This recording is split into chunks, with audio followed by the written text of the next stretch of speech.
you don't go to the hosting company for your website and go like, excuse me, what's the ROI going to be on you guys hosting my website? The answer is like zero. I mean, you need to do your business needs to do accounting. Your business needs to have an HR department. Your business has to do something in marketing to have a pulse in some form or fashion, or people will simply not buy from you.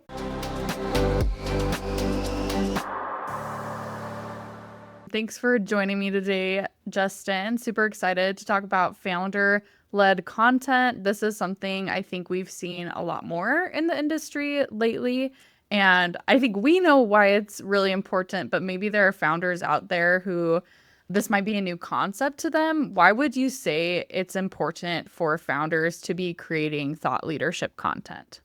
Yeah, I mean, founders especially, I mean, there's kind of two lenses to this. There's founders and then there's executives. From a founder perspective, it was said to me in a meeting, I don't know, I was probably like in my early 20s and I was in sales at the time. And somebody said to me, you know, if the founder of a company or a CEO of a company can't sell the product, then that's a huge problem. Because especially when you're the founder, you're going to have the best perspective on the product itself or the service. You're going to have a viewpoint. I mean, there's a reason you started something. And to have your perspective out there is just incredibly powerful. It's very challenging to find people within the organization who are going to be as passionate as a founder is going to be or a CEO is going to be. You certainly can. Baylee, you work at Marketers in Demand and you're very passionate about this show, but at the same time, you know, it's not always that way. And I would say you don't always have the perspective that I would have on things. I started this business. I've seen different things, and it's not to take away from other people who create content within an organization. It's incredibly important. And I can tell you this from my perspective, very appreciated when I don't have to be the one to do all of it. But at the same time, I still like to put my perspective out there. That's why I'm joining the show right now. So yeah, I just think that when it comes to a founder's perspective on the space, on the people who they've worked with many times for long periods of time, I think about founders of some of our clients who either they worked in a space for a long time, became passionate about it, maybe they wanted to create a product on the side, maybe they founded a service agency and now they are launching a software product on behalf of like that agency, not a service agency, but like a professional services firm of some sort. We have a client who's in forensic accounting. They were forensic accountants and they, you know, they've been, you know, consultants in that space for 20 years. And they developed a software product for their client base. And then they were like, wow, this is a really good product. We should sell this product to our client base. And then from there, you know, they have 20 years of experience. The ability to leverage senior leadership to talk about that product is incredibly powerful because, you know, you bring someone in who's in marketing, you bring somebody in who's in sales or what have you. Are they going to have experience? Sure. But the CEO of that organization, the founder of the original, you know, forensic accounting firm, he's seen everything in the space. He knows the players in the space. There's just a very powerful piece to that. Yeah. So if I'm understanding right, it sounds like it's great if you can get the entire leadership team, any executives to be sharing thought leadership content, but really the founder has something unique that should be shared.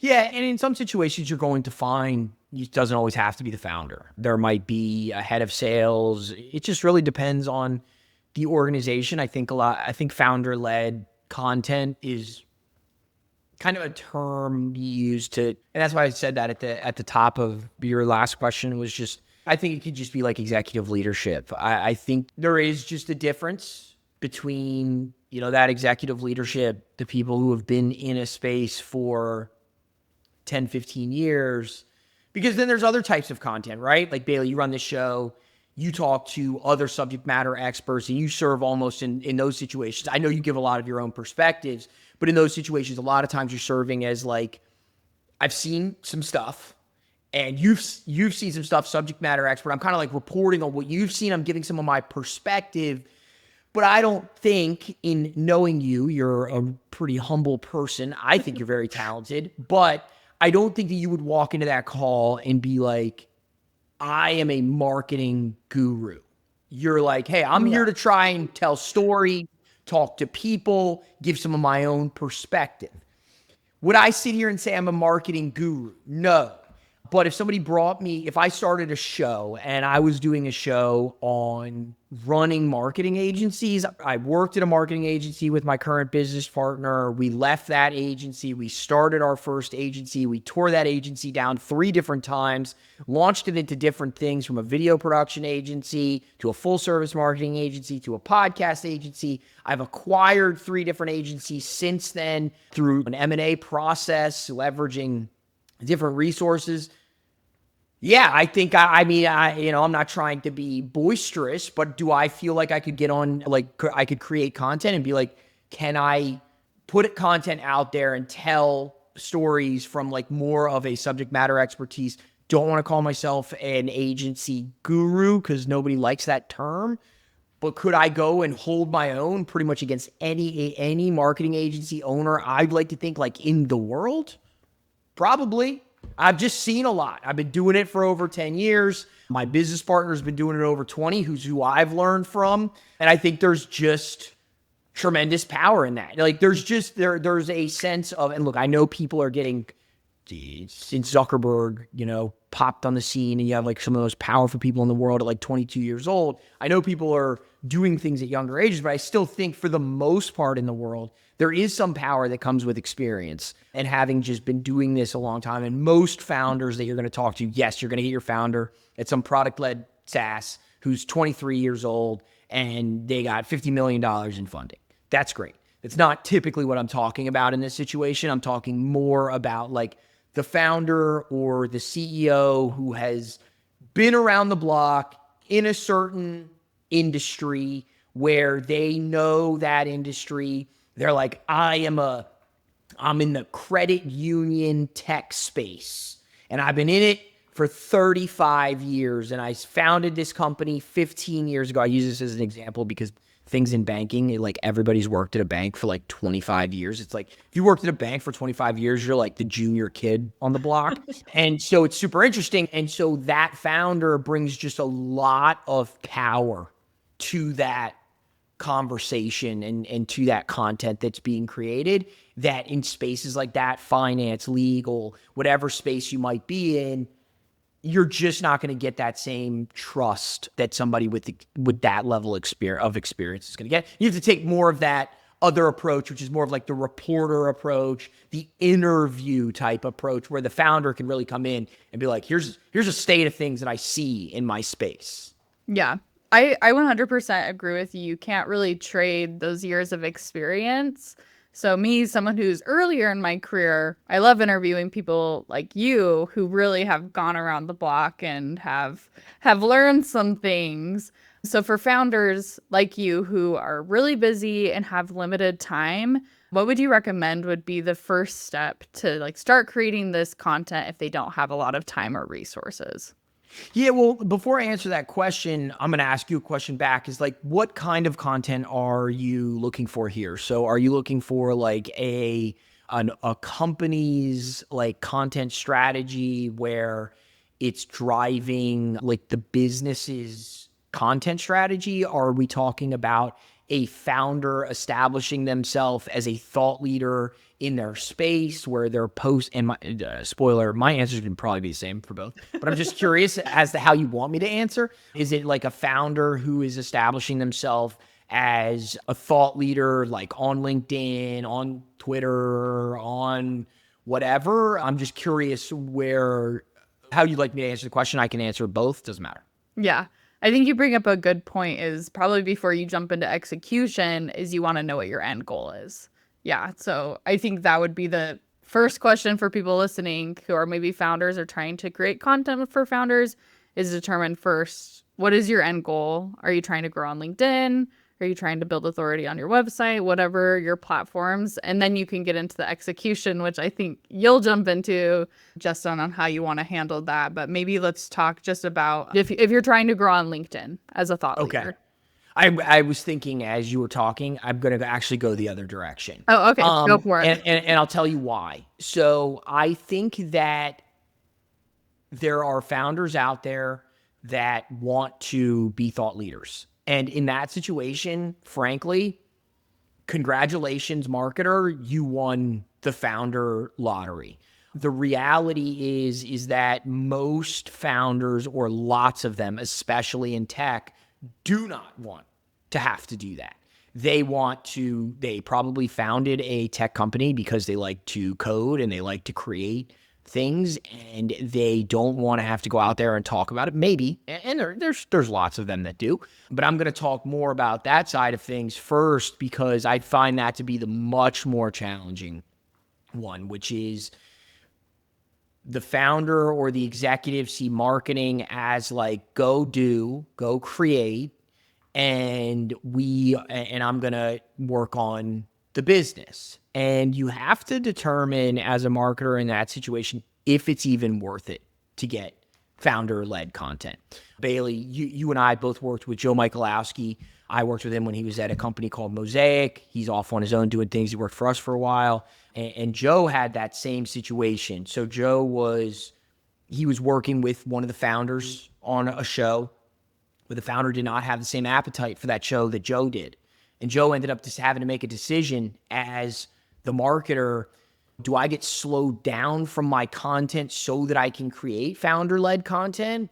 Or do I just go do this on my own and do a show more like you're doing, Baylee, which is, you're much more in marketing than Joe was in finance. But Joe was doing a show with CFOs, and so he treated that much more as a interview-based show. He was serving as like a reporter, talking to CFOs, asking questions, not really giving much of his own insights, which you obviously give more because you work in marketing every day, Baylee. But I think that's a decision that you have to make, because you hear founder-led content and you have to figure out if that founder is even willing to play ball.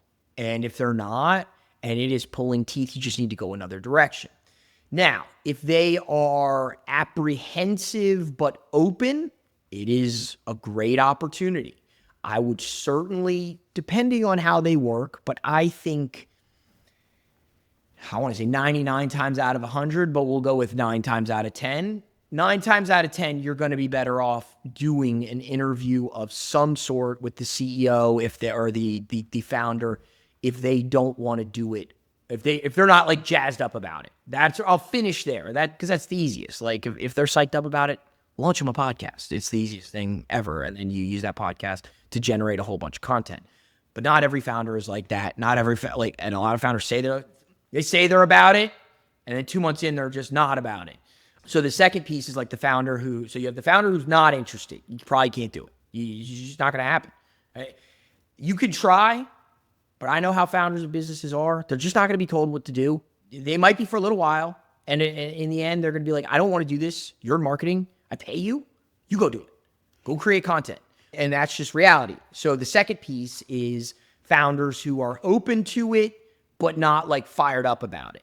In that situation, you want to just make it as easy as possible. It may be just doing random recordings with them that don't get published necessarily anywhere, and you just leverage that into written content, into social media content, whatever it may be. I'd recommend for sure capturing video and turning it into something.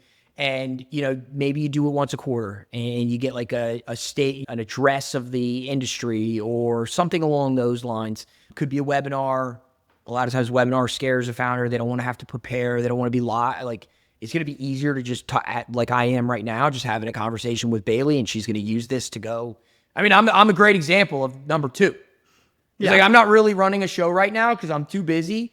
I'm like, I'll help here and there, but I'm not like necessarily going to be spearheading an every other week podcast. And I'm not really, and for the audience, I posted on LinkedIn every day for 3 years. And then, so like I understand the importance. I'm just in a different stage right now of like what energy I have for that. It takes a lot out of you to do that. And I still do. I still post on LinkedIn as much as I can and what have you. But Baylee, we talked and it was, hey, let's do this show where I kind of bounce around to different members of the organization, you being one of them, Justin, and I'm going to create content with you. And then maybe I'll be back in 2 months or 3 months or whatever it is. And we'll do another one of these. And so Baylee really took that, and I'm talking to the audience, obviously. Like, so you took that number 2 option and you were like, okay, cool. Justin, if I asked you to launch a show and I lasted, I don't know if I did another episode. No. Yeah, I literally didn't do one. I'm a great use case for this because I've done the full show. I mean, I did a daily show at one point. We did five shows a week. That's how we got Motion off the ground as a podcast agency. That did not last long. That was way too much work. But the point I was making was, then I was like, nobody needed to tell me what to do. I was fired up about it. I was excited to do it. I was posting every day. I needed the content. That's so easy for a marketer, Then you're like working with the founder. It's exciting. It's fun. And I'm probably, I'm in the middle. And so you set up a show where you're like, look, I'll just go get perspectives from the leaders within the organization when they're available, and we'll put it out when we can, and it will fuel other parts of our strategy. And like, I don't know about you, Baylee, but like, I don't care how many listens this episode gets. I hope it does. I hope there's people out there who are going to listen to it, but that's not why we're doing it. We're doing it so that I can have social media content, Baylee can have social media content, and we can repurpose this into our organization's content strategy. And then the vehicle for it, because we have the infrastructure for it, is a podcast. But you don't even have to. Like, this could easily just be a Zoom of you and me talking, and we could turn this into a pretty decent blog post about founder-led content. Yeah. I think a lot of times we notice people get really focused in maybe like the ROI. They start maybe recording some things, they start a podcast, or they start posting on LinkedIn and they're not seeing immediate results. What advice would you have to those people? Yeah, for me, the podcast itself, so I mean, you're going to use it for your social strategy. I don't know, like, are you expecting people to see your posts and go buy from you? If so, you better write some great stuff. I see it in a little bit of a different light, which is I've used podcasts in so many ways. I've used them as customer testimonials. Like, it's not a direct, it's not like tell the audience how great I am, but I'll bring a client on and I'll talk to them for an hour. Someone's like, can I hear about from one of your clients? I'm like, you want to hear from one of my clients? Like, here's a 1 hour interview that I did with a client about everything in the space. Like, you're not going to know a better way that I work than literally like an open conversation with one of my clients. I use it as sales enablement material all the time. I've recorded solo episodes where I'm talking to camera, and I use that to then, when people ask me questions in the sales cycle, I have answers to those questions. I just don't really look at my personal content as like, I create one episode, it turns into 2 leads. I think that that's a big problem within content creation, is people not understanding the value of what it can do for you on the sales side. Like, so I have some more of a sales background, and I'm always creating things that can then empower me. And then the problem is that marketing doesn't get the credit for any, like, sales gets the credit for that deal getting signed. And even though they used marketing materials for that deal, it was like, oh yeah, I fired some content over whatever. Or somebody goes and looks at your LinkedIn during a sales cycle and you're active and you have perspective and you look like you know what you're talking about. That will never quantify as like, we got a deal done because of that. Now, the other thing I'll say is there is a certain part within marketing that I refer to as like table stakes marketing, which is you just have to do stuff. And what I find is that founder-led content is probably your easiest way to do a lot of stuff all at once. Like, you have to have a website, right? Like, you do. And you don't go to the hosting company for your website and go like, excuse me, what's the ROI going to be on you guys hosting my website? The answer is like, Zero. I mean, you need to do your business needs to do accounting. Your business needs to have an HR department. Your business has to do something in marketing to have a pulse in some form or fashion, or people will simply not buy from you.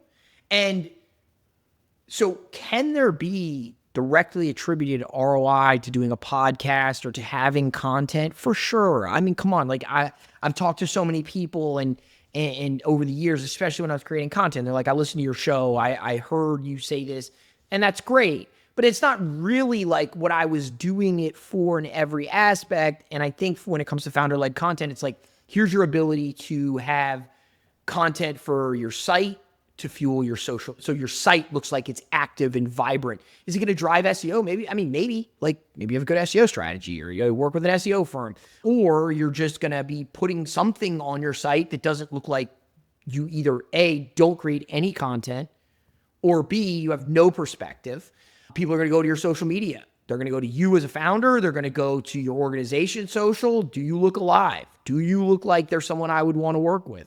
And then there's the side of sales enablement materials, which is being able during a sales cycle to send over materials that demonstrate your expertise within your space.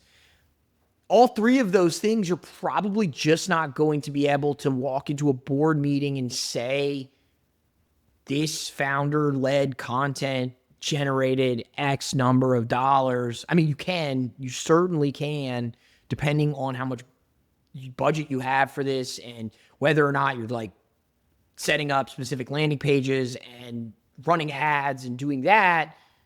It all depends. But for me, if I'm talking about like smallest, I don't want to say weakest, but like you have the least resources and you're trying to get the most, and you're a founder who like cares, and you're saying, hey, I got a lot of energy. That's because that's what I had. I had a lot of energy, and I felt like I wanted to get my voice out there.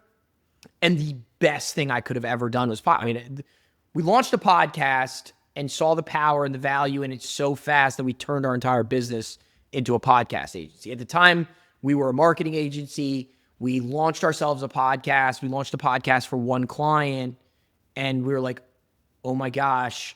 And then I haven't even mentioned this. Like, I'm finding myself in conversations with CMOs.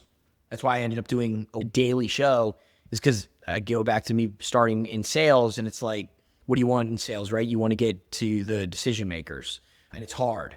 And I launched a show, and I was like, Tristan, who's my business partner, I was like, every CMO is saying yes to coming on the show. This is incredible. I can talk to a CMO a day. And so that's not even like, so that's relationship building. That's learning more about your industry. And I haven't even touched on that. And that's a massive thing, is being able to establish relationships with your ICP, being able to understand the way that they think and speak.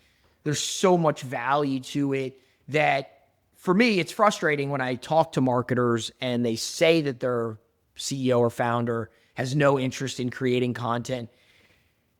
And I'm like, well, your product better be awesome. Because to be honest, CEO or founder, like, you're really missing out on a tremendous opportunity to be able to talk to people in your space, to have a perspective, to create a bunch of good content, to learn about your industry. So anyway, I think there's a lot of power and value in it. Yeah.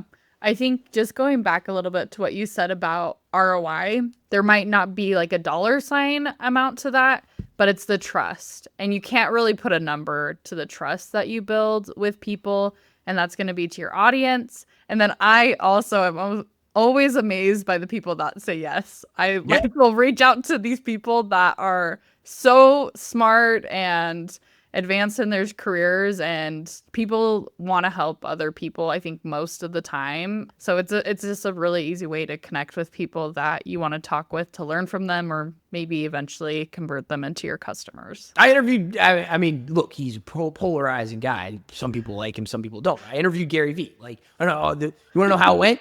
I sent him a message on Twitter, and I said, do you want to come on my podcast? And he was like, sure, I can come on for 15 minutes. And Gary's got like 20 million followers. He's one of the most forefront names in marketing over the last 20 years. I know he's a polarizing guy. He's not everybody's cup of tea. He honestly isn't always my cup of tea. He and I The way I met him is we got into an argument on Twitter, and then he followed me, and then I just messaged him and was like, hey, I think I pissed you off yesterday, but what do you think about coming on my show? And he was like, sounds good. You seem like a normal guy. I was like, all right, sweet. And then he came on. But the point being is like, to so many people, because I've talked to a lot of marketers, even though Gary and I'm not a Gary fanboy, but there are a lot of them in the world. And they're usually people who love Gary Vee are like the nicest people in the entire world. And like when I talk to them, they are blown away. Like I got I got the most famous person in the entire, to them, I interviewed Taylor Swift. And they're like, how did you get? I'm like, I asked. I don't know. And like when you have a show and you have a perspective, all of a sudden people you thought were completely unattainable, untalked toable, people you've looked up to in your career are all of a sudden open to having a conversation because there's a mic in front of you and there's power in that. And the power in it is getting less and less because I think pretty much like, I don't know, they're like one of my favorite shows. There's like he's like 3 kids in Boston, or not Boston, in like Baltimore, I think. They talk about foods that they tried. Like anybody with a mic can have a show now. I don't know if you've ever seen the show. It's fantastic. They're like, today, tried pepperoni pizza. Wait, so funny. Yeah, they do review, like, but it's not like, oh, like I just had chicken cordon bleu. It's like, all right, first time Whopper. Never checked this out. Yeah, so like anybody can have a show now. So I think the power of the mic is a little bit less, but at the same time, there is definitely power and value in that. Yeah, jump on it fast before it doesn't mean anything. Yeah. Oh, that's so funny. I don't know if I told you this, Justin, but in my first interview for this job, Jacob was interviewing me, our director of operations, and he asked, like, how do I stay up to date with marketing stuff? And I told him I listened to Gary Vee's podcast. Very nice. Perfect. I don't know if you actually do or not. Or so are you a Gary Vee person? I did before I got this job. Okay, and nice. now how I learn is by interviewing other people. For sure. Which I would say is the most, so like there's listening to podcasts for sure. The number one way that you can learn is by interviewing. Like having conversations with people in your space is incredible. I learned more about the way that the CMO, VP of marketing mind works and the way that they think and how they communicate and how they make decisions and struggles and pains that they deal with. And that stuff has evolved so much. I mean, I had my daily show, 6 years ago or so. And what if I went back and listened to an episode from then, it probably have none of the same issues now. Yeah. It's your ability to stay with your thumb on the pulse of what's going on. Yeah, 100%. Well, I think we went a little over time, but we got to talk about a lot of awesome things, Justin, and thanks so much for hopping on to share your experience. Absolutely. We'll do it again. This is a great way to get founder-led content. All I have to do is commit 30 minutes every 2 months. I can commit to that. So great use case. Yes. Thanks, Justin. All right. Thanks, Baylee. See ya. Bye. Thanks for checking out Tech Qualified. This show is brought to you by New North, a marketing agency that helps turn your small, scrappy marketing team into a growth engine. To find out more about New North or check out more episodes of this show, go to newnorth.com/techqualified.